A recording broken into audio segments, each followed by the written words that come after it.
There we go. There we go. The good old internet's working for us today so far. Fantastic. Good morning. Good morning to everybody out there in Final Cut TV and Radio Land. We're going to talk about, here's our first comment from our friend Sean Beckner.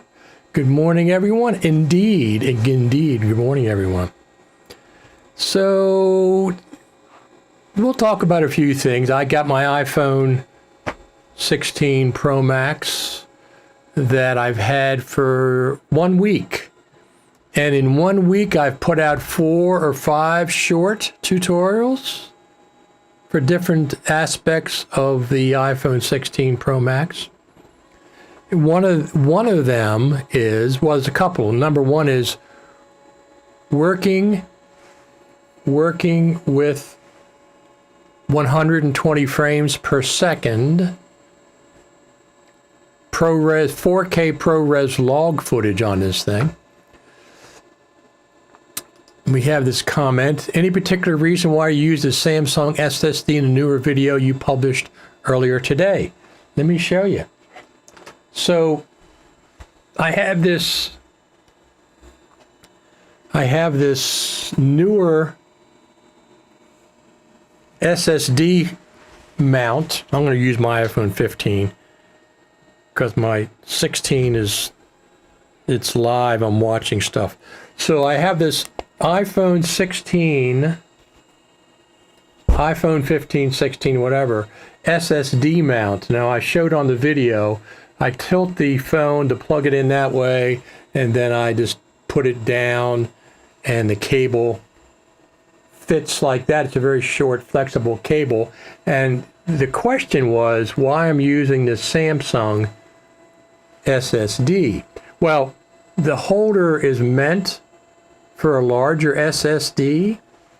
So in order to use the smaller SSD, let me show you how that's going to work. These clamps are very, very tight. You got to go whatever side. There you go. So this doesn't fit. It's too loose. Doesn't fit. So either you'd have to pad this so it fits this way, or what I've done is I've actually done this.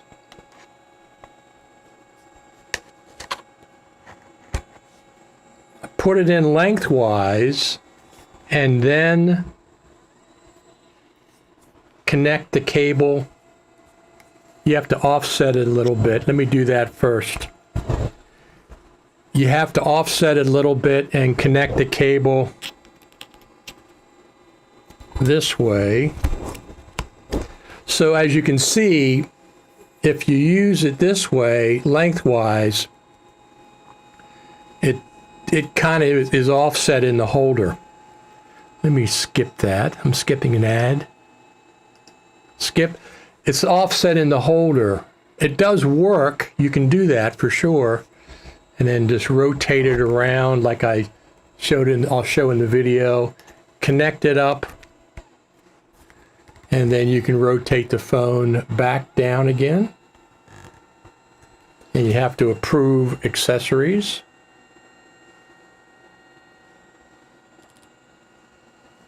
And then you can use the smaller, let me see if I have this.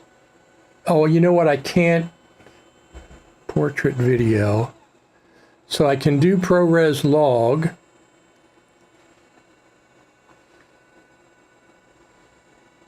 And I can record to the SSD. But you'd have to go lengthwise with the SSD. You certainly can do that. One thing I've noticed, let me see, slow recording speed. Huh, slow recording speed. I got a warning for that little drive. But anyway, I have a video up using this. Now, I'm not a big fan of big bulky rigs, like that super rig that they have out now, Moment has. I'm not interested in all that for my iPhone. If the iPhone was the only camera that I had, I'd be more interested in building it out like that. But since I have a Lumix S5 Mark IIX, since I have a GH5, I have a GH4, I have both an iPhone 16 Pro Max and an iPhone 15 Pro Max. I don't want to build this out to a big rig, my phone. It's just not for me. This setup specifically is for shooting 120 frames per second 4K ProRes log. That's what it's for. That's what this is for. I can do it quickly. I can mount the phone. I can mount this. I have 3 different cold shoe mounts, one there, and one here. So I can mount different attachments. I can mount a DJI Mic 2 Pro up here. I can mount a light if I wanted to. This little button here will start and stop recording. And I like this for high frame rate, quickly mounting a drive, putting this together. It's lightweight. And if I shoot, I can shoot one-handed, or I can shoot one-handed and just stabilize with this side. So this is not what I normally use. Normally I use a gimbal. I like shooting with a gimbal with my phone. That's why I don't like big cages. Now I have a bigger cage set up if I need sunshade and all that stuff. But anyway, that's what he was talking about. So the You can use a crucial. You just have to mount it, instead of mounting it this way, you have to mount it like vertical or horizontal. But the secret is to rotate your phone, rotate the SSD, and then put the cable in, and then you can rotate it back again. But I have a video up. We'll play the video. Let's play the video so everybody knows what we're talking about. Now, one thing about these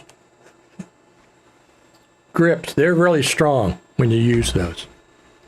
They're very, very strong. Let me see what we got. I've got some Final Cut related news. Motion VFX, a plugin company, has released 2 YouTube shorts hinting at something big coming to Final Cut Pro. I'm not sure what it could be, but it has me curious. It looks like some sort of built-in shop inside Final Cut Pro for Motion VFX. Well, I would be surprised if it's just for Motion VFX, although if they put the time and effort into it, maybe they have an extension. But if it's anything, I think it's probably going to be the ability to buy plugins inside of Final Cut Pro, but not just Motion VFX. Good morning, everyone. I have the iPhone 16 Pro Love Audio Mix and camera control, 120 frames per second, and so on. So I don't shoot that much slow motion.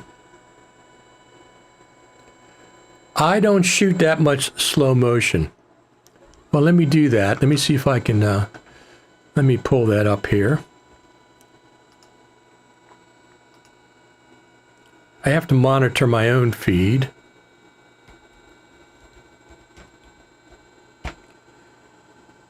Let me see. Original home of blah, blah, blah, blah. Motion VFX. Let's see if they have a link to the YouTube channel.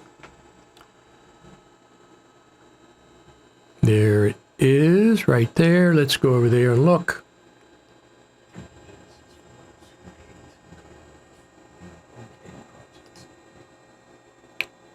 Videos. Spice up. I don't see it. I do not see it.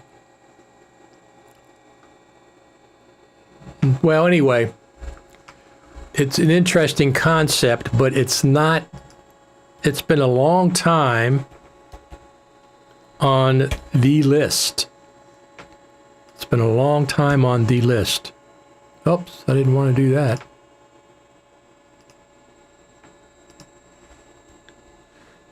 Turn that down. So let's go over here and find this.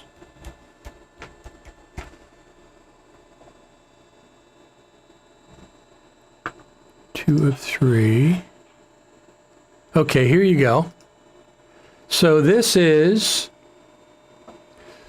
the list for Final Cut Pro, and over the years, the Final Cut Pro team has indeed incorporated some of these features. And look what it says here. Also add an in-app online store where you could search for, demo, buy plugins, effects, titles, generators, miscellaneous audio, soundtracks, etc. This has been on the list for a long, long time. He said it's under shorts. Let me go there looking shorts. Shorts. This one, I presume.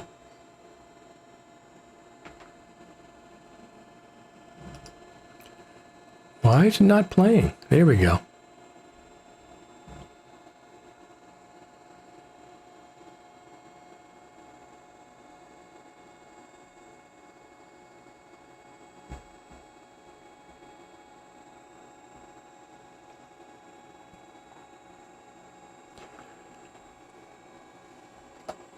Yeah, that does look kind of like a store within, but it looks like it's a bolt-on thing.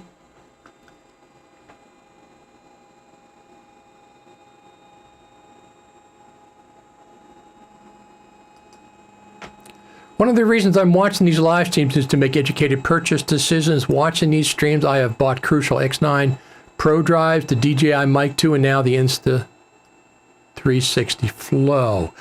Yeah, so I love the Insta 360 Flow. I had the DJI Osmo Action gimbal, and it's really good, but the Flow has more features that I like. It's a longer battery, twice the battery life. It's a whole list of things why I like it. So when I shoot with my phone, this is the 15. I get them mixed up. This is the 16. When I shoot with my 16 or my 15, I use a gimbal 90% of the time. I can just pull this out of my pocket and shoot this way, of course. But I don't like shooting with the cage. I don't like that. I have cages. I'm just going to sell them.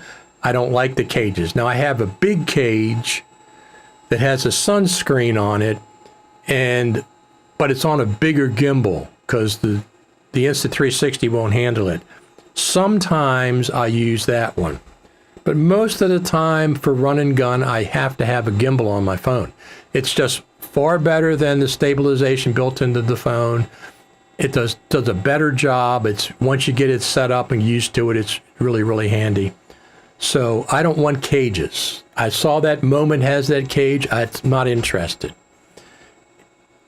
Because I have a bigger camera, I have a Lumix S5 Mark IIX. Rather than rig out that $500 cage that Moment has with all the cards and this and that and whatever, and have this big bulky thing for my iPhone, I'll pull out my nice compact Lumix S5 Mark IIX that takes 2 card slots. It has a Pro Audio XLR pack on top. I can put lights on it. I can mount SSDs, and it's still smaller than some of these big rigged out cages. Now, if I only had an iPhone for a camera, that's different. So if you only have an iPhone for a camera, you want to rig yours out, that's fine. I just don't want those big rigs for my iPhones. I want my iPhones small and compact as possible, depending on the job. But I don't want I just don't like the big cages.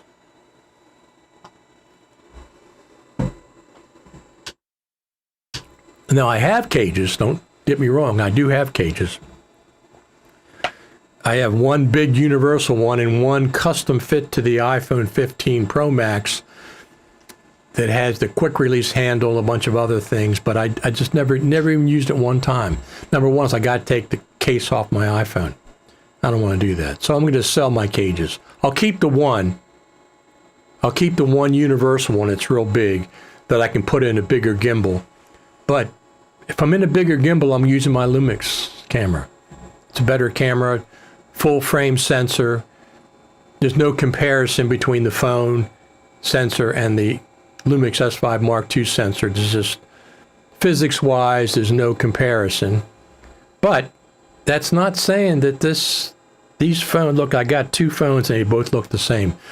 I got to look at this for my iPhone 16 Pro Max. This is my main camera. I shoot with it all the time. Always have it with me. And I shoot with it a lot. This is the first camera I grab, but if I have a special thing, a more professional setting, multi-camera shoot, I'll bring out my Lumix. Sometimes even my GH5, which I'm shooting with up there, depending on what I'm doing. All right, let's see something here. Let's see who's watching where. We got people watching on X, people watching on Facebook, and people watching on YouTube.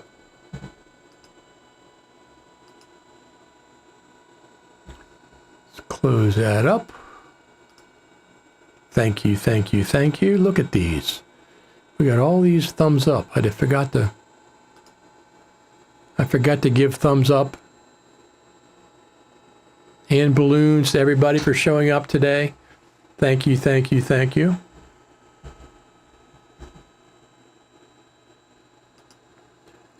Can you start the Blackmagic camera app from the new camera button? I presume that you can because it's not just restricted to the iPhone camera.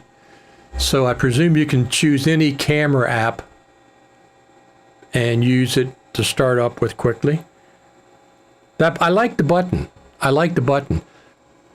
I like the iPhone 16 Pro Max. Now, I've done a video that says if you have a 15 Pro Max, should you update to the 16 Pro Max?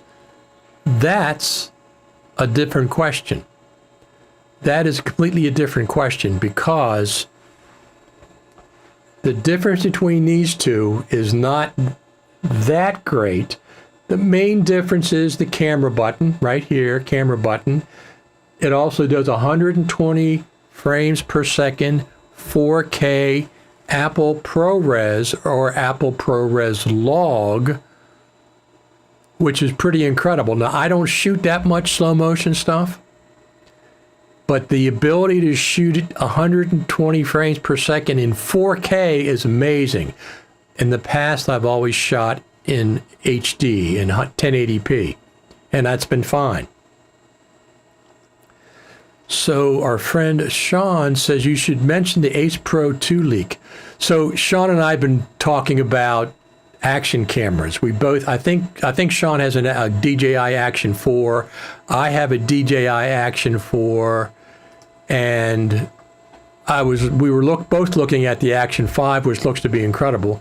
I'm not going to the GoPro 13. That's not what I want. But I'm not going to buy an Action 5 until I see what the Ace Pro, Insta Ace Pro 2 has to offer. There's a couple reasons I didn't buy the Ace Pro to begin with. Number one, it's bigger. It's bigger than both the action cameras. That's one of the things.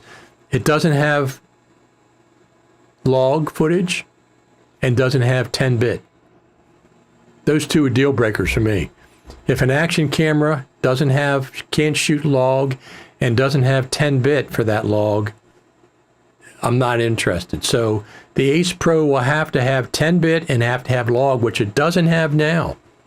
Which it does not have now, which is amazing, because the GoPro 13 and the Action 4 and 5 both have M-log, D-log, whatever the heck it is. Thank you, thank you, thank you. Don't forget, thumbs up are really fantastic. Also, don't forget to subscribe over there on the YouTube channel. Now, one of the things, let me go over there real quick. I want to show you. View your channel.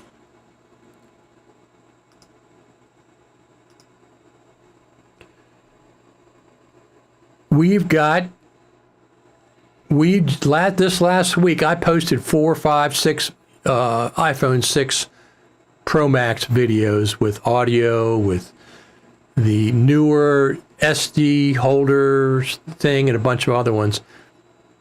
I have over 1,000 videos on my YouTube channel.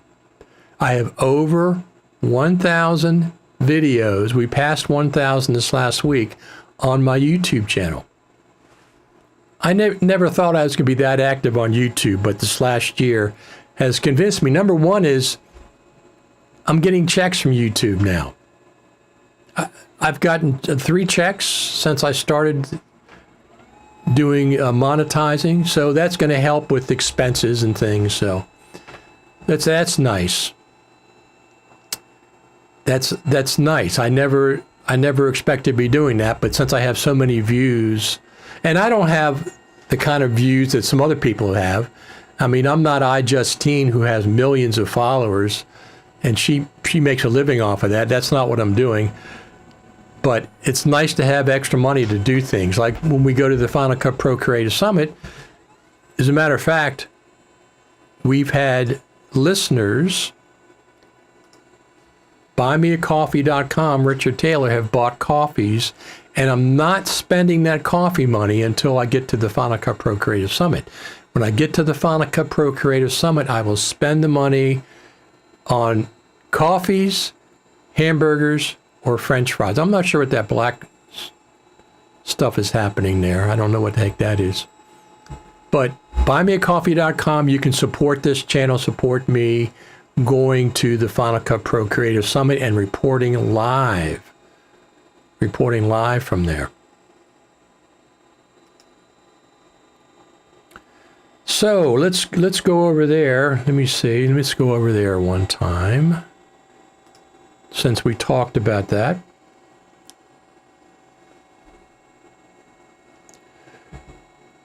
Dreamweaver says, what's a good place to get rid of your used cages, mics, lights, etc.? Now, I used to do eBay. I don't do eBay anymore. Number one, they charge you 10%. They charge you 10%. Used to be they charge 2% or 3%. No. The other problem with eBay and places online like that are the person that's making the purchase can be a scammer. They can take money out of your account. If they have any kind of a claim, your product could be held up for a month or 2 months, and then they could decide against you. I'm not interested in that. I'm not interested. What I do is I sell locally on Facebook Marketplace. And there's two things: cash only, and you have to come pick the product up. Now, where I live, there's 5 states within an hour or so of where I live. So if somebody really wants something, they can come from Pennsylvania, they can come from Delaware, they can come from Virginia, West Virginia, and DC.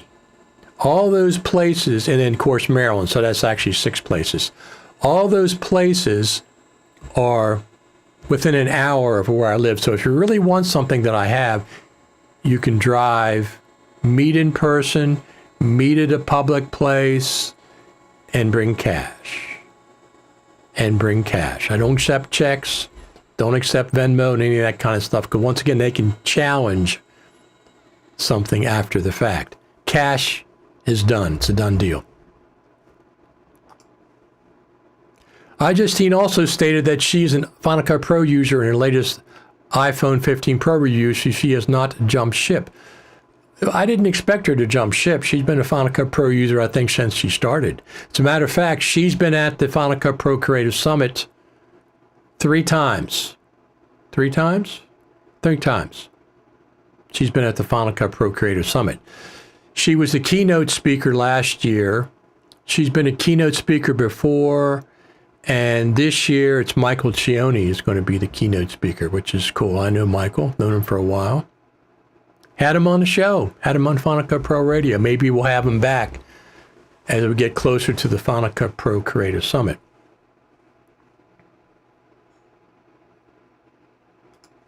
Remember, we better coffee, so I said no feature update until Final Cut Pro Summit. So far, so good. That's correct.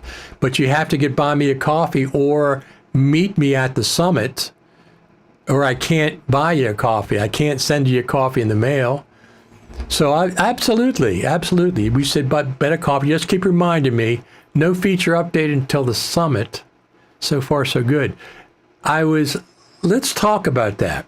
Let's talk about why I expected a feature update. So this whole thing with audio mix and the iPhone 16 Pro Max. Let me play a video for you.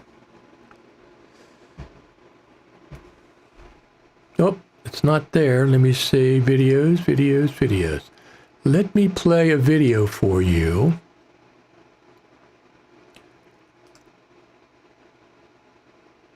Now this is, let me turn myself on. This is, I'm in Final Cut Pro, as you can see. And what I've done here is,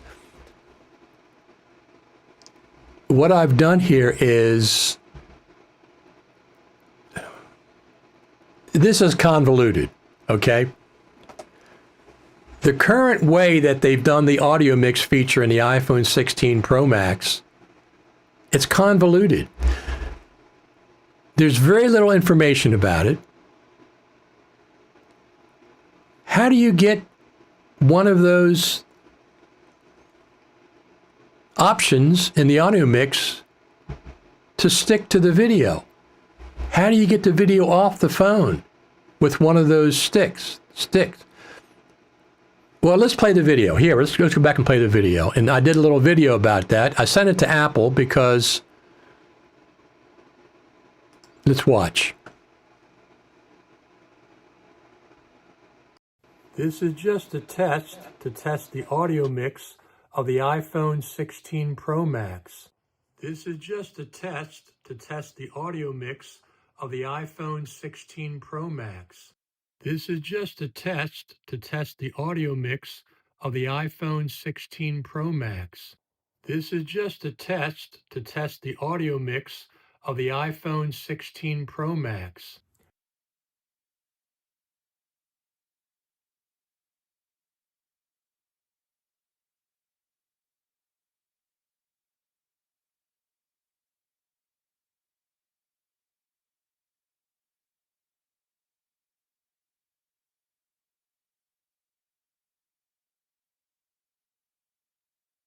Sorry, thanks. So what I've done there, I'll repeat myself. What I've done there is I recorded the 4 different options on the iPhone 16 Pro audio mix. There's 4 different options. And then I exported each file. Okay? Apple doesn't tell you how to do that. There's no information that I can see anywhere that tells you how to do that. So I tried short videos, did the switch, and then you have to export the file, then go back and do a second file, switch the option, export that file, then go back and do a third and a fourth. So I did 4 clips of the exact same thing with the 4 different audio mix options. But you can do 1, export the file. Do 2, export the file. Do 3, export the file, etc., etc. Now, can you imagine doing that on a large basis? Can you imagine how tedious that is? It's ridiculous. Now, what I expect is there to be an update to Final Cut Pro that will take the original file and have access to the audio mix options in Final Cut Pro, because that doesn't exist right now. That's why I thought they were going to update Final Cut Pro for the iPhone 16 Pro Max. It doesn't make sense. Nobody's going to do 1 file exported, do a file exported, do a file exported. You can't judge your audio on your phone. So when you switch those, you can hear a difference, but you can't judge your audio on a phone. You got to get it off the phone and get it to the Mac or whatever studio setup you have. So let's watch a little bit more.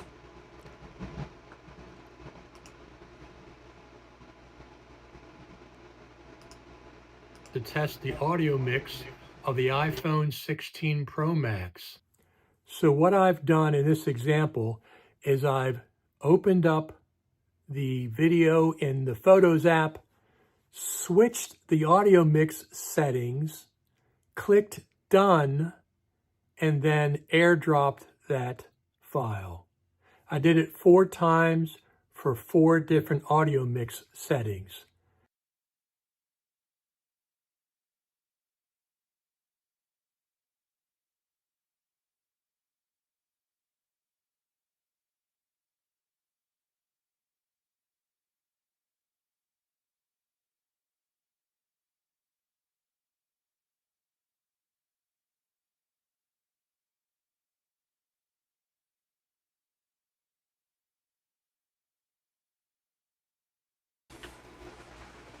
Keep muting. So here's what you have. Standard, in-frame, studio, and cinematic. Now, there's a lot of things going on here. They completely sound different. I like standard the best in my studio. I didn't like the in-frame studio or cinematic in my studio. If you're outside somewhere, it's perhaps completely different with wind and traffic and stuff. But there's a lot of issues with this for professionals. Number 1 is, how do you get these files off your phone? I'm not going to airdrop an hour-long video. Okay? It's crazy. It's absolutely crazy that there's no update to Final Cut Pro yet for this. It's crazy. It's nuts. That's why I thought there was going to be an update around the iPhone launch. Now, it could be they were caught off guard. It could be the Final Cut Pro team didn't get the iPhones in time to work this out. They didn't know about it or whatever. But I'm not going to just do this on my phone. I want to compare in the studio. I want to compare standard, in-frame, studio, and cinematic. I want to compare those. The only way I can compare those is inside of Final Cut Pro on a professional system, professional speakers, whatever. I'm not going to judge it from a phone. It's ridiculous. So here's what I expect. I expect Final Cut Pro to have access to all these options in the inspector at some point. I don't waiting until the summit for something like this seems a little odd. Maybe we'll have to wait for the summit. It just seems a little odd that we don't have access to that now. But this, you would have these options in the inspector in Final Cut Pro. And you could choose this one, listen to it, choose this one, listen to it, choose this one. And when you found one that you liked, that's the one you use for your edit. But the idea that you have to do this on the phone and you can't access it on Final Cut is really, really bizarre. The other issue is getting stuff off of the phone and into the Mac. If you have if it's just a straightforward video, it's not really that big an issue. You just transfer it. 3 different ways I transfer it. Image capture, Final Cut Pro, or I have, another app that I use that I can get videos off my phone. But if you have cinematic mode, it's a pain. It's a real pain in the butt. The iPhone has to process it. AirDrop sometimes doesn't work. It fails. All kind of mess. And I suspect they have to process, well, they did process these videos that I exported this time. Didn't quite take as long as cinematic video, but they did have to process it. Now, here's one of the other things. So you have cinematic, studio in-frame, standard. Standard, you don't have any options. In-frame, studio, and cinematic, over here on the right-hand side, right-hand side, you can dial it in from 100%, 50% down to nothing over there. This is with audio mix. You can see the audio mix over there. You have to select that on.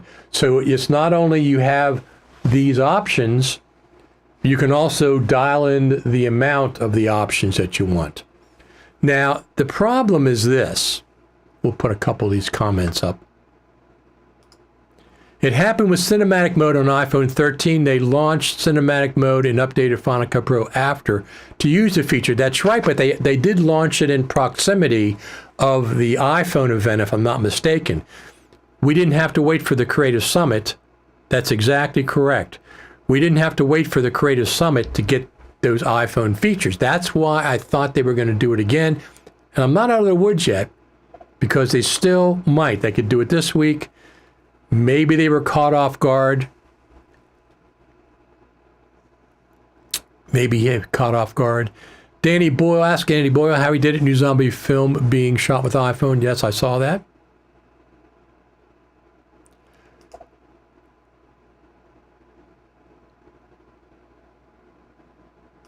Yep, comments. So, well, he has access to Apple, obviously.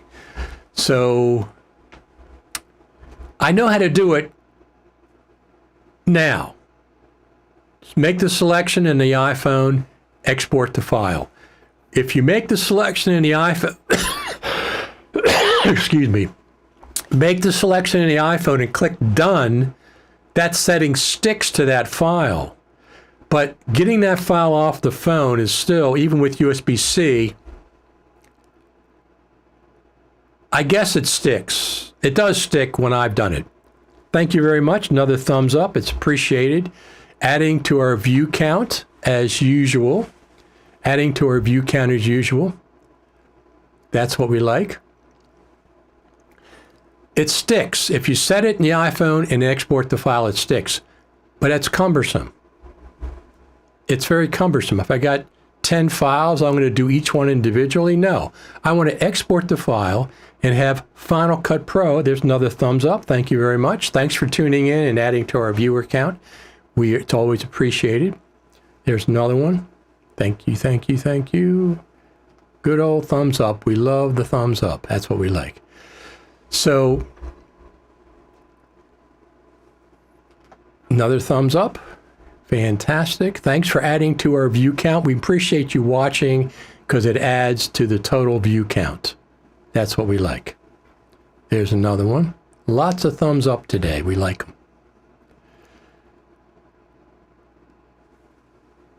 Another one. Thumbs up. Thanks for tuning in, watching the video. So the idea is Final Cut Pro has to get an update that keeps the metadata in these files and lets you select the options in post. That's what we like. That's what that I expect. It can happen this week. It can happen next week. Another one. It can happen, but it's going to happen. I'd be surprised if we have to wait all the way to the Creative Summit. I'd be very, very surprised because that's 2 months later. We had to wait for that feature. That's what we like. Thank you for the thumbs up. It's appreciated. Thanks for tuning in and watching the video. It adds to the view count. Thanks for the thumbs up as well. There's another one.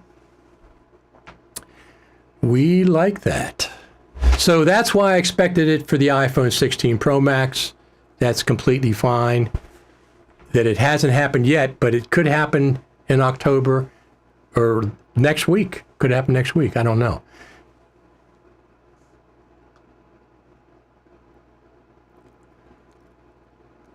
Another thumbs up. Very cool. Thank you very much.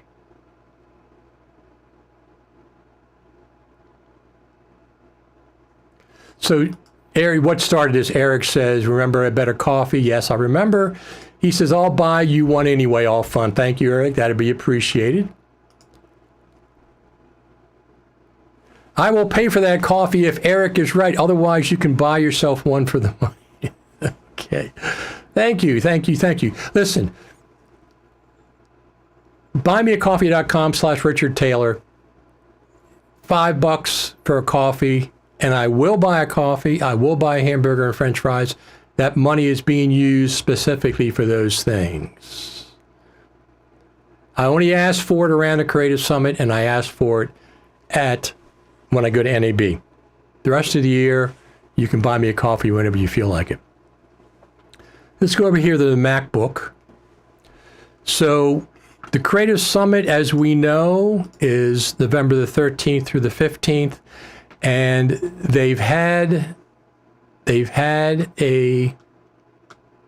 finally put a schedule up that's mostly complete, but it is subject to change.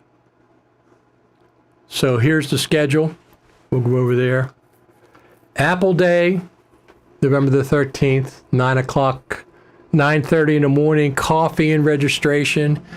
And then we continue welcoming in a chat speaker Nick Haraz. We take a lunch break. Last year, FMC bought us box lunches. So that's cool. Then we go to Apple Campus at 1 o'clock. Apple Park visit and events from 2 to 4:45, so 2 hours and 45 minutes. Typically, we'll go to see the Final Cut Pro team. That's why we're going to Apple Park, typically. And then all these other options, last shuttle. So this is cool.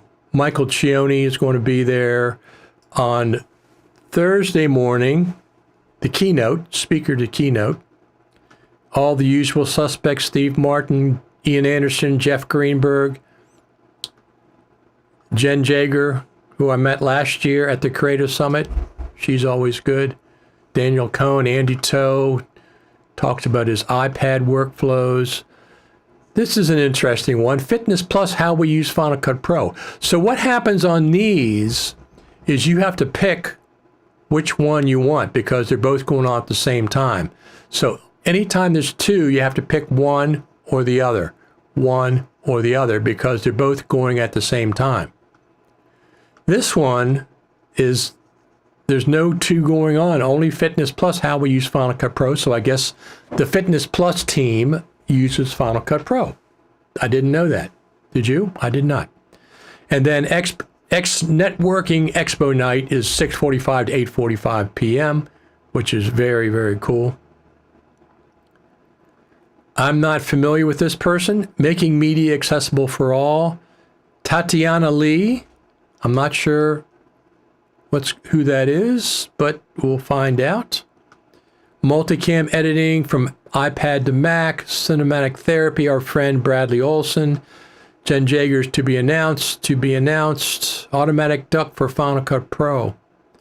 Now, isn't this interesting that Automatic Duck is back with our friend Westplate? It's back again. It was free for a while. I'm not sure what the heck's going on there. We'll find out. To be announced. That's what I'm saying. These could be changed. The speaker could be changed. The subject matter could be changed. There's our friend Mark Spencer. Create Magic in Motion. Q&A with Tyler Stallman. I follow him on YouTube, so that'll be cool to meet him in person. I've met him like one other time. And then Q&A with the Final Cut Pro team. Dialogue with Apple. Q&A with the Apple Final Cut Pro team, which is the same thing they did last year to close out the summit. Very interesting, very interesting. If you can at all afford it, it's not cheap. It's not cheap. You got to get a hotel room or a bed and breakfast or something, and you got to get there. You got to take off work. You got to buy meals, and you got to pay for the summit itself. Now, if you're going to go to the summit, I have a 15% off coupon code. So there's a couple of things. Number one, if you're going to the Final Cut Pro Creative Summit and you heard it from me, you heard about it from me, and you decided to go because I talked you into it, do two things.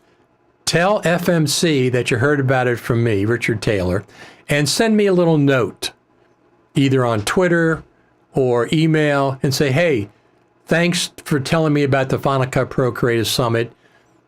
I'm going to it because you talk about it so much, because I was exposed to it. So send FMC a note to tell them that you heard about it from me, and also send me a little note on Twitter, instant message on Facebook, a little email. Go to one of my websites, you can email, and just say, hey, I'm going to the Final Cut Pro Creative Summit because of you, because of Final Cut TV and radio, because of Final Cut TV and coffee, just so I have a collection of those things. I like to collect those things. So just do those two things for me if you're going because of me. Now, it's 3 days, Wednesday, Thursday, Friday. Wednesdays, there's no teaching. It's mostly Apple Day, getting in there, getting coffee, talking to people, meeting people. And Wednesday and Thursday all day are sessions all day, as you saw.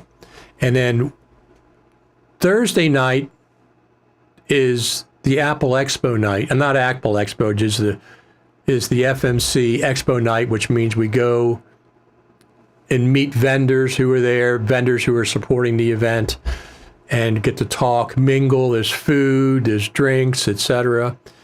And then Friday night, that's Thursday night. Friday night, it ends with the Final Cut Pro team, Q&A with the Final Cut Pro team on Friday. Wednesday night, I don't know what's going on. There is a bar at the Juniper, so there's a bar restaurant at the Juniper, so people can meet at the bar and the restaurant any night afterwards. But here's typically what happens. The sessions start at a certain time in the morning. Everybody gathers in the lobbies, talk to people. All the people you know, I'll be there, of course, talk people, discuss Final Cut Pro. It's a really, really nice gathering of likewise Final Cut Pro people. That happens in the lobby, and then you go to the breakout sessions in 2 different rooms. They used to have 3 rooms. You'd have 3 different sessions you had to choose from, but they scaled it down to 2. And the sessions are all good. I'm not going there for the sessions. I'm going there to film and report on the thing, but I will go to some of the sessions as well. Usually there's a tips and tricks session. I didn't see that listed this time. FMC, don't forget the tips and tricks. That's one of the biggest, most popular. Next to talking to the Apple Final Cut Pro team, the tips and tricks section is real popular. People get together and give tips and tricks, Final Cut Pro usage. Now, Wednesday, this is my prediction. Let's go back there a second. Wednesday,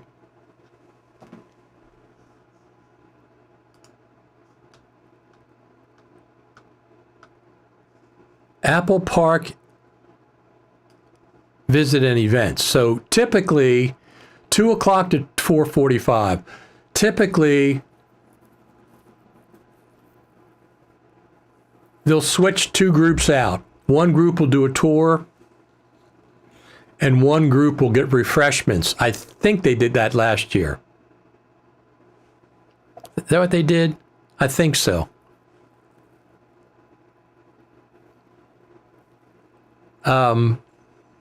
They divided us up for some reason last year. We took a tour on the outside. Oh, it was 2 different tours, I think, the outside. Then we go inside, we have refreshments, and then we go into see the Final Cut Pro team presentation. Hopefully there's going to be a new version of Final Cut Pro with features there. Could it be Final Cut Pro 11? It certainly could be. Fingers crossed. Logic updated from Logic Pro 10.8 to 11 in 6 months. Final Cut Pro could do exactly the same thing. Now, it could be just a new version, 10.8.5, 10.9, something like that. But the fact that Logic did it in 8 months, 6 months, to me means Final Cut Pro could do the same thing. So we could indeed see Final Cut Pro 11 at the Creative Summit that afternoon. So it'll be sometime after 2 o'clock. You answered my question earlier. I like how you pronounce the name Dreamweaver. It seems to have a good flow. Thank you. You're welcome. Well, Dreamweaver used to be a website design from Macromedia. I think from Macromedia. I think maybe Adobe bought them out and they ruined it, as they do a lot of things. I think Final Cut Pro 11. I do too. Nobody said that. I think at least we'll get a preview of Final Cut Pro 11 if it's not ready. At least a preview of Final Cut Pro 11, but we'll be able to talk about it. They've never shown us a version of Final Cut that we couldn't talk about it immediately on social media. So as soon as we know, you'll know. Pay attention to the YouTube channel, pay attention to my Twitter feed, pay attention to Final Cut TV and radio in Facebook. That's the places you'll know immediately. Have Logic solved all the bugs people talked about after the 11 release, and how do you like it yourself? Well, there's always bugs. Get rid of all the bugs? No, there's always going to be bugs. So it's just another step in the advancement of any given software. So going to 11 just means hopefully it's a new version with, I'd like to see some better performance and some other things, new features, text-based editing, auto captioning, a roles-based audio mixer. Those are my big ticket items that I want to see in Final Cut Pro 11 or the next big feature update. Text-based editing, auto captioning, audio rolls mixer to have actual real controls on audio. Right now we don't have them. We're jumping in and out of compound clips to apply an effect to all the audio, and let's get a rolls-based mixer in there. Who knows what surprises they have? They could have all kinds of surprises for us. So I use LumaFusion and I use DaVinci Resolve. Both. And a lot of times I'm jealous that we don't have some of the features in those two applications. DaVinci Resolve is fantastic. You bring a video file in, transcribe it. You can edit the video file with selecting text and deleting and dropping it into the timeline. It's fantastic. Anytime I'm doing captioning, anytime I want a text-based edit, I use DaVinci Resolve. LumaFusion has some great features. With the pencil on the iPad Pro, has great features. Final Cut. Damn it, Final Cut. You keep me coming back to you because of the magnetic timeline, which LumaFusion has, by the way. LumaFusion has a better magnetic timeline than Final Cut. They have a enhanced magnetic timeline.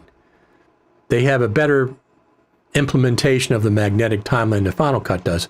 But Final Cut's magnetic timeline, the ability, now I don't know, maybe you can tell me, something I use all the time is changing the speed in the timeline without cutting the clip. You can just click on a clip, and under the playhead you can change the speed in and out.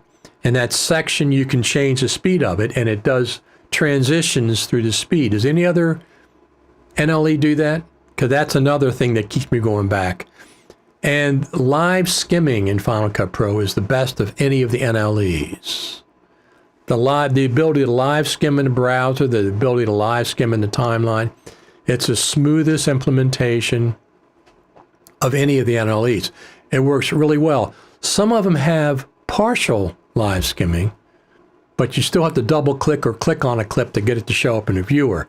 But Final Cut Pro, the magnetic timeline, the smoothness of it, the speed ramping in the timeline, you don't have to cut the clip on each side and then change the speed. You just select the clip with the playhead and it puts a speed thing in there, and you can adjust the speed of it between the two clips and it does a transition. I use that all the time. I love that.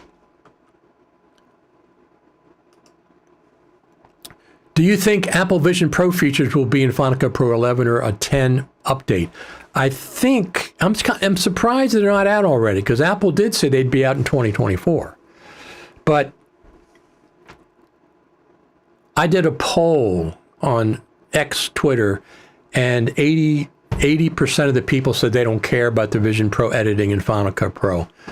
So for the most part, here's the thing with me. A lot of times you get Final Cut Pro curmudgeons, and I see this a lot of times with quote-unquote professionals. I don't want that feature. I don't want them to work on that feature because I don't want it. No, I'm not like that. I have no intentions or anything in my future that I'm going to be editing Vision Pro video. But for people that want it, I'm glad it would be there. So the fact that I don't want it and I don't intend on using it does not mean I don't want it for the people that do, because I do want it for the people that do. I want it to be there. I have no intentions of using it. That could change, of course. But I'm thinking Final Cut Pro 11 is going to be the big update. That's the Vision Pro editing in Final Cut is probably going to be a big feature that they're going to push, but it doesn't affect the majority of us. It doesn't affect the majority of us. The majority of us are not going to use that feature. So don't push that as the top feature. Push that as one of the features, but not the top feature, because most of us don't care about it. Those that do, that's fine. but most of us don't care about it. So don't push it as a top feature. Give us roles-based mixer, give us text-based editing, give us auto captioning. Those are ticket items that the majority of people will be using. So to answer your question, I hope it's version 11, but version 11 is going to have to be a big one, right? Otherwise, why go to 11? If you're going to go to 11, it's got to be a big one. Sony got iCloud option on Catalyst. DaVinci got a cloud option. Why not Final Cut Pro with cloud option? Good question. That's something. That's something. Thank you for the thumbs up. It's appreciated. Yes, collaboration in the cloud, absolutely. You know, it's funny because the classic version of Final Cut, they had iChat Theater. And you could run Final Cut in a cloud situation. You could run Final Cut in a cloud situation, and both people could see it. Both people could see it.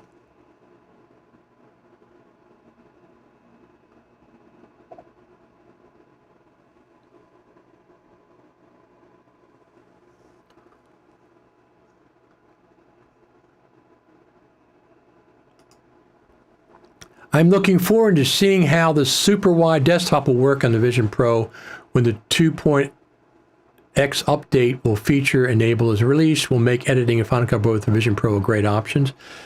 Do you have a Vision Pro? I don't have a Vision Pro, and I'm not intending on buying it. Now, let me just say this. Apple's got a lot of my money this year. Okay? I got a top-end iPad Pro. I got the top-end iPhone 16 Pro Max. And I'm in the market for a new Mac. But I'm not. The other two were, I wanted to get the top end of both the other two, but this one,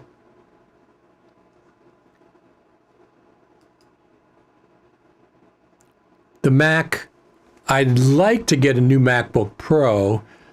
When I spec it out, it's about $6,000, $6,500, because I'll probably go for the 8 terabyte SSD this time. I got a 4 terabyte now, but I'll probably go for the 8 terabyte SSD. The M5 is it going to be, or M4 MacBook Pro?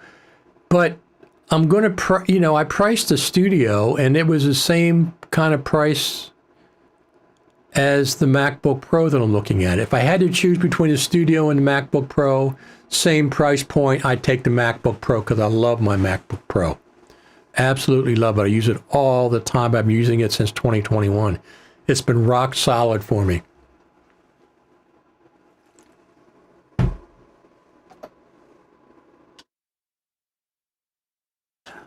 There's the backyard. We've had nothing but rain. Rain, rain, rain, rain, rain. Everything's green. I think I see sunlight. I think I see sunshine. Look over here. Over here. Isn't that sunshine sticking out? We haven't seen sunshine for a week. There is a hurricane coming up the coast. That's probably the reason why. Oh, it just went away. So I mentioned it and it went away. Well, anyway, pretty soon all these leaves above me are going to be turning orange and brown and yellow, and they'll be dropping all over my ground. These are oak trees. But I'm ready for them this year. I have not, and if people having one say it really does not make much big difference, I would rather spend the money on 2 Studio displays than a Vision Pro, which I could only wait for a short time. So, yeah, I'm not planning on getting the Vision Pro. Not now. Maybe when they're less bulky. I just don't have a desire to get involved with that at this point. But once again, I appreciate the people that do. Once again, I'm not just because I don't want that feature doesn't mean I don't want you to have it, because I do want you to have it. I absolutely do want you to have it. I want you to have access to it. All right, let's go over here. I'll do another video. Let me turn that off. All right, now here's something that's interesting.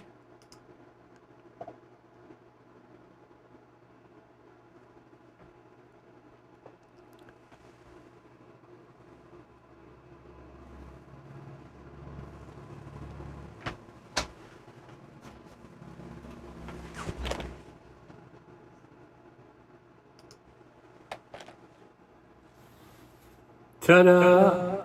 I've got one special mic that I want to talk about for use with my brand new iPhone 16 Pro Max. Pleasantly surprised. I figured I'd just try it out and give it a shot, and I used it a couple weeks ago interviewing people at a farmer's market down in Sykesville on Main Street. Which ones do you like the best? My favorite is the garlic infused, which we use our plain oil for. Okay. And then the 18-year balsamic, which is aged for 18 years in like an oak barrel. You're really 18 years? It's so good. I love it. It's like my favorite. And actually the salad dressing is my like third favorite product. It's so good. I use it to make grilled chicken. I'll like marinate it for 24 hours and I'll grill it. It's so good. 24 hours is fine. 18 years, that's a long time. Oh yeah. That takes some planning, doesn't it? Yep. The idea, this is the microphone right here. It's a Movo, and what makes it different is it has two capsules. One capsule here and one capsule here. Plus 5 dB, 0 and minus 5 dB switch. And on this side, you can choose the front capsule, both the front and the back capsules, or just the back capsule. And it's USB-C, directly plugs into the iPhone. Right now, so I have it here. I was pleasantly surprised how good this worked initially. Now, I'm not saying this is going to work forever and ever, but right now, it works fantastically. It's a 2-capsule microphone, front and back, plugs in via USB-C to the side of your phone, and both capsules they sound good to my ear so far. And I like it because I'm close enough to the phone that it always picks up my voice because I'm only arm's length away, so I'm close enough. The secret is to get the talent close enough in front. So if I'm using that, I have my phone on my gimbal, and I have that microphone on the phone, picks me up easy because I'm only a foot or so away. I got to get close to the people in front so they can be heard as well. It records 2 separate files. You can EQ, set the levels, whatever you want to do, you can process 2 separate files, me and the person in front. What's your favorite bit rate and frame rate and codec for HD, also 4K? So favorite bit rate, I don't know. Quality-wise, 100, 120. Codec, I go back and forth between H.264 and H.265. They seem to be working well. Now, if I'm doing something mission critical, I'm shooting an Apple ProRes log in 4K. I shoot everything in 4K. I don't deliver in 4K. I usually deliver in 1080p. Codec, my favorite codec by far is Apple ProRes log, but I don't shoot that all the time because it's not necessary. It gives you phenomenal footage. So favorite bit rate, 100, 120. Frame rate, I was shooting 24. Now I've switched to 30 just to standardize everything, every cross the line, different cameras that I have. So 30 with the option now I can shoot 120 in 4K on my new iPhone, but I really don't anticipate you doing that much. That one sounds good. Just bought a Rode Lavalier 2. Like it a lot, absolutely.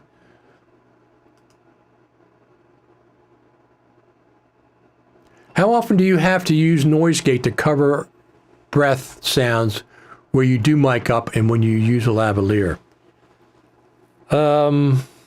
Usually I'll edit the audio, edit the portions out I'll manually go in and edit that stuff out. Or just lower the audio between, I can recognize breaths. So I edit in Logic Pro, sometimes in Final Cut Pro, use the waveforms. This is an interesting point that I mentioned this week. I can recognize breaths, certain breaths, the waveforms. I know what it sounds like. I can tell a pop. I can tell an I can tell an ah. I can also tell vocal fry. Vocal fry has a very distinctive waveform. And if somebody has vocal fry, first off, it's very irritating to listen to that. Second off, I can recognize it in the waveform. I can recognize this is a vocal fry section. But I can recognize ums and ahs, clicks, lip noises and stuff. Before I even get to them, I can see them and recognize them. But I've been working with audio waveforms for a long time.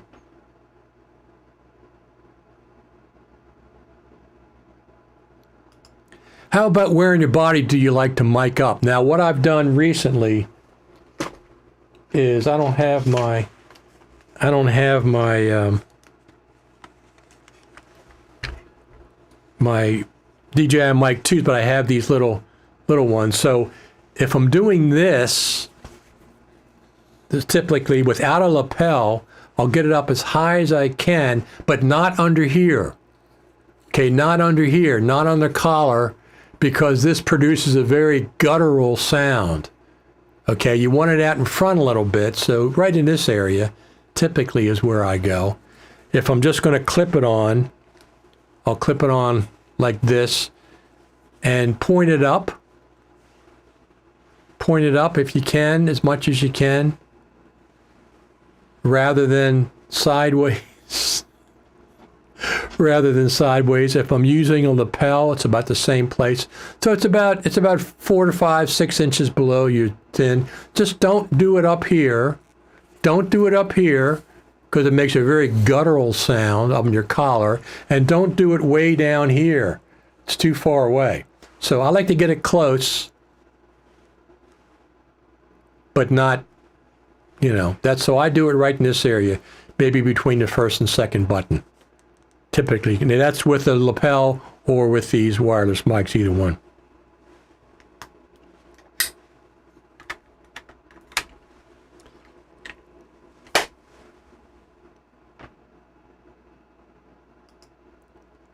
Don't know why HD versus HK, you need more light as shooting in 4K. Do you need more light? I don't know. Never saw that. I did one scene on the throat the other day and learned that. Yeah, absolutely. It's a very guttural, because you're not getting any direct consonants and syllables, S's and T's and stuff. You're not getting that. It's too close and it's very, very low end. So my Sony PXW Z280 is much more sensitive in HD than 4K. That bugged me. I don't know how that works. I've never really paid attention to low light and whether I shoot in 4K.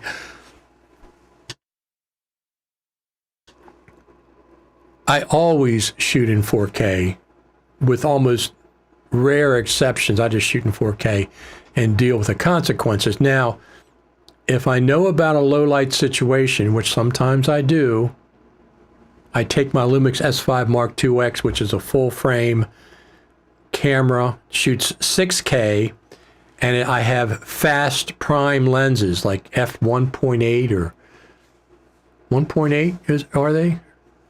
I think f1.8, so they're very fast. They're great low light lenses, and the Lumix S5 Mark IIX is a great low light camera. It's a full frame camera, so it works really, really well in low light. The iPhone 16 Pro Max is better in low light than the iPhone 15 Pro Max. It's definitely a step up better and low light. Now, since the sensors are small, there's some machine learning or artificial intelligence going on there, or something. They're manipulating the data rather than just a straight sensor readout. And they're doing a good job. They're absolutely doing a good job. Apple is with these cameras, I only buy, thank you for the thumbs up, I only buy a new camera. Now, here's the thing. I've got two cameras. I got the 16 and the 15. I got two cameras that both take USB-C, so I can transfer data off of it. It's pretty darn good. The 17 next year, maybe I won't get one. But I wanted two iPhones. Now I have my two. I often found when I was filming with the main camera, I didn't have a second camera to take a picture of the main camera and stuff. So now I have two. Carry them both with me. They're the ones that I use most of the time.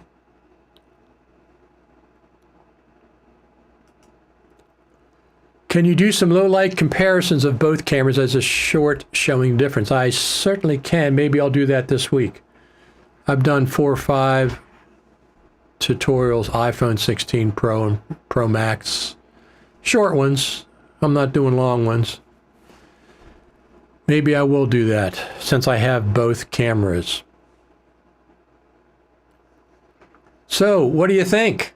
Like I said, if you're going to go to the Creative Summit, and I'm the one that talked you into doing it, do two things. Let Future Media Concepts know that you heard about it from me, and send me a little note. Send me a text on X, Twitter.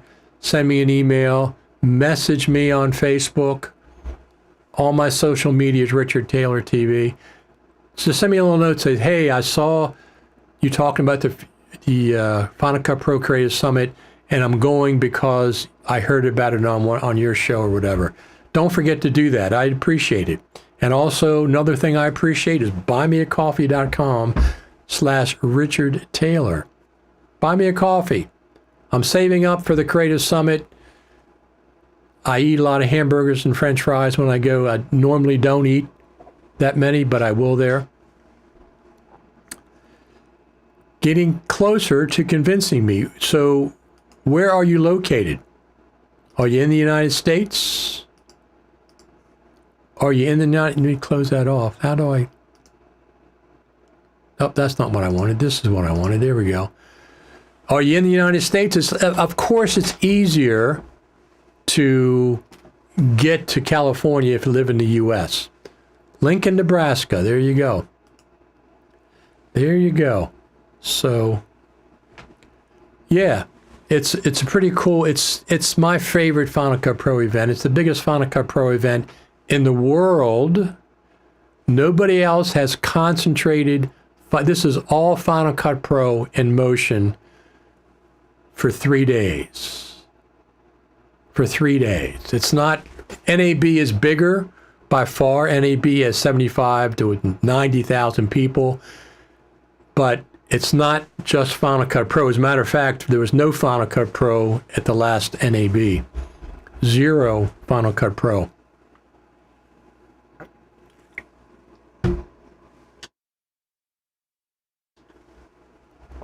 Usually you'll see something at NAB if Apple's releasing Final Cut Pro update around that or something. Usually you'll see something going on NAB, but not this time. What else do we have to talk about? Let's go over one more. Finish this up. Now I'm talking to you on the iPhone 16 Pro Max microphone system. I'm going to plug it in now. So the Movo double mic is indeed recognized by the Rode Reporter app, and therefore it should be recognized when I'm recording into my iPhone 16 Pro Max, which is what I'm doing right here. Now we are recording with the Movo double mic. What do you think of the quality of this? I'm going to play some of the clips that I used out in the field at the Sykesville Farmers Market where I was behind the camera and talent was in front of the camera, and it records in stereo to two separate files so you can modify both microphones separately. I don't know what that name means. Hi, how are you? What does that name mean? Grace Amano? So basically came together like by the hand of elegance. Oh, you got your tiny pliers. I do. It always fascinates me. I used to do soldering with little pliers, Oh yeah. but this is even smaller. I like the tedious work. Yeah, for sure. Yes, I do 8 shows out of the year. So Okay. second to last. It's coming to an end. So the Yep. next one is in October 27th for the whole season. Very good. Thank you very much. You're welcome. Have a good one. It has a front mic, both mics, and back mic switch on it so you can choose which combination of microphones you're going to be using. Right now I'm just using the microphone pointed toward. I would use those if I was out. Back mic. This is the Movo double mic. It comes in this little pouch, which I may or may not use. I may just take the microphone by itself. It has 2 foam windscreens that just go on each end. And it has 2 muffs, wind muffs inside here. Big ones. Now, the weird thing is you have to put the foam windscreen inside in order for these to fit properly.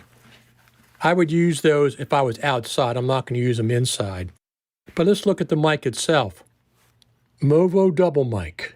You see, I think it means because the USB-C port plugs directly into the phone. This side, you have front mic, both mics, back mic. You can switch on this capsule, or both capsules. When I'm interviewing somebody, of course, I have it on both capsules, so the talent in front and this microphone picks up me in the back.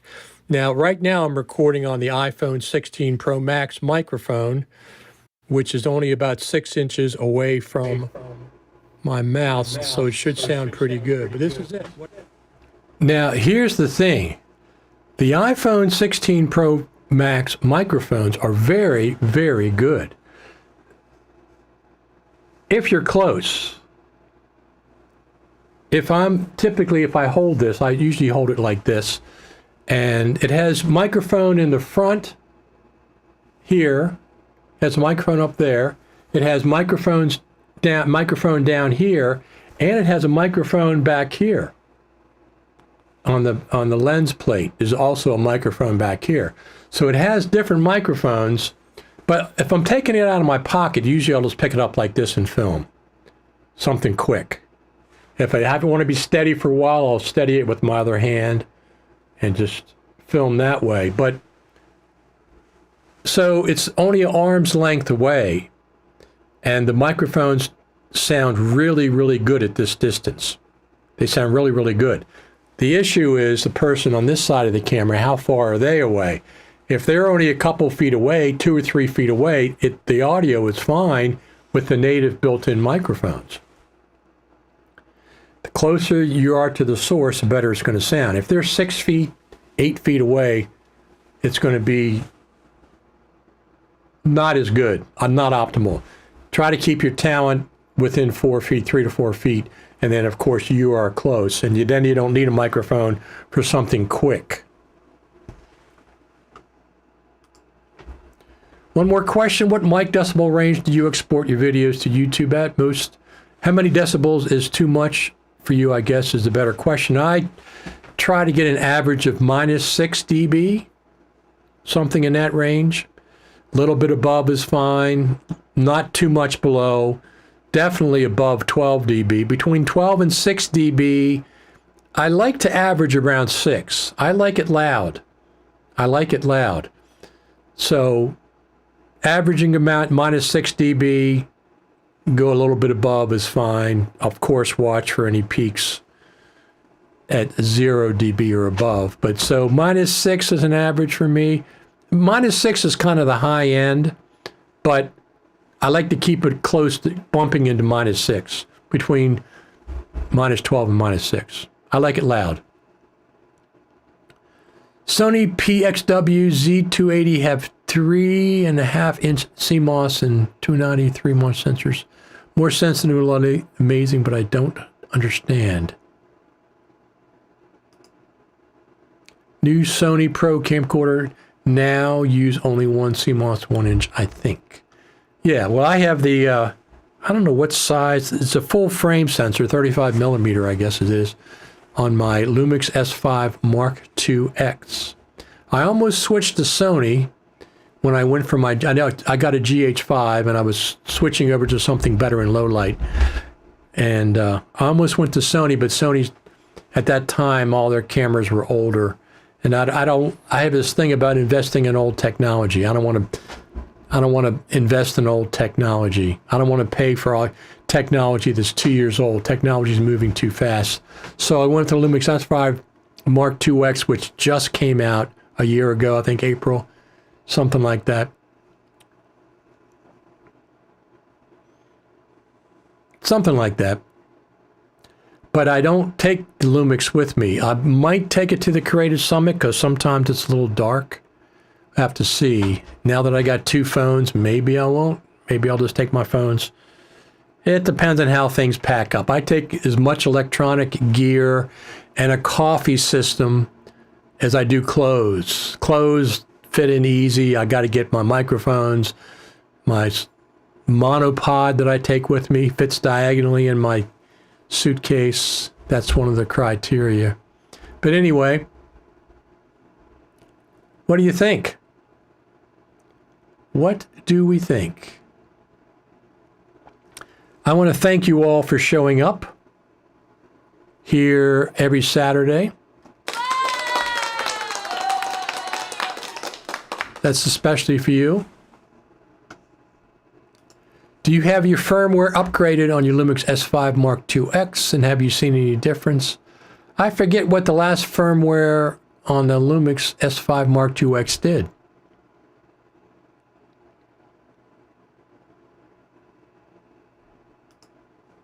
Okay, I've been doing about minus 6 dB as well. Thank you, Richard. I remember when I first started coming here, how little I knew. And just from spending a year in here, I appreciate what I've learned. Absolutely, Sean. Absolutely. I'm glad you could make it. You can make it to these Saturdays. Now, we've been on 84 episodes. Year and a half, something like that. We've been doing these every Saturday. I don't think I've missed any Saturdays, maybe one. 84 of these. I have 1,000 videos. I have 1,000 videos on my, over 1,000 videos on my YouTube channel. Now, those 1,000 videos do not count these live streams. The 1,000 videos that I have on YouTube are tutorials and non-live videos. They don't count the live streams. I have 200, 300, 400 live streams as well.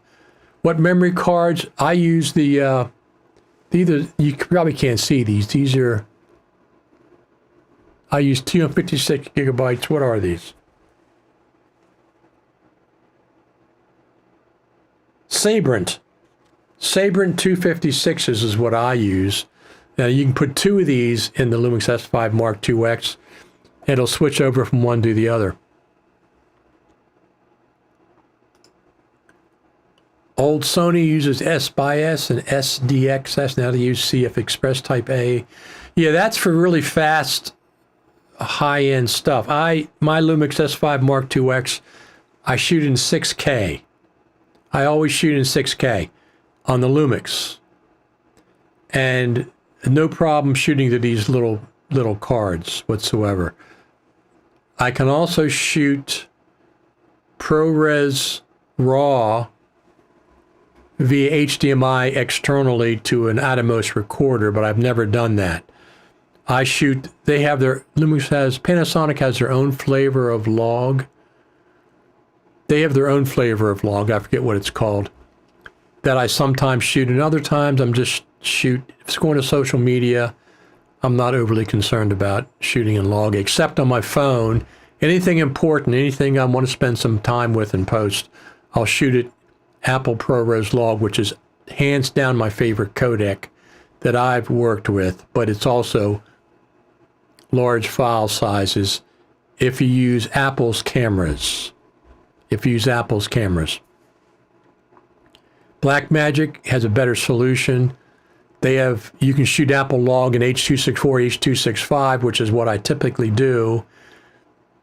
But they need to up their bit rate for those two. I think it's like 30 megabytes per second, something like that. That's too low. Got to get up to the 100 range, and then we'll be talking. All right, everyone. I think we're going to hang up here for today. We'll be back next Saturday, planning on it next Saturday. We'll bring you more Final Cut Pro Creative Summit news as we go. And if there's an update to Final Cut Pro during the week, I'll come back on a YouTube, do a live stream just to talk about whatever they do. Because I'm kind of thinking that they might update Final Cut Pro before the Creative Summit with these iPhone 16 Pro Max features. Because right now it's a real pain to work with them. A real pain in the butt. Final Cut Pro team, get us an update out for Final Cut Pro to make it compatible with the iPhone 16 Pro Max. Anything else before we sign off for the day? Oh, by the way, so I'm a big fan of Apple TV for the most part. They do a great job with their programming and stuff. There's been a couple of exceptions, and I ran into one last night. So most of their movies, their TV shows, I really, really like. I was shocked. Well, shocked isn't the right word. I was disappointed in the new one with George Clooney and Brad Pitt called Wolves. Right from the beginning, I just wasn't interested in the movie. It's the writing. Those two actors are like top notch, Clooney and Brad Pitt. And when they work together, but this movie Wolves, WOLFS, I watched it for a half hour, 45 minutes. I couldn't have cared less about it. It just, the storyline is just not much. Now, something like Shining Girls, phenomenal series. I love that series. A bunch of other ones that they have. I like the series. I like the movies that they do. But this one, nah, it's not horrible, but it's certainly not as exciting as I kind of expected. So I got to find something to watch tonight. Now, I am excited about, Slow Horses is phenomenal with Gary Oldham. Really good on Apple TV. We're watching that now. It's new. I'm really looking forward to the new season of From. It stars Michael from the TV series Lost. He's the main character. And Carlton Cuse, who was one of the co-producers of Lost, is on this. But I don't subscribe to MGM Plus, so I have to wait until most of the episodes are out.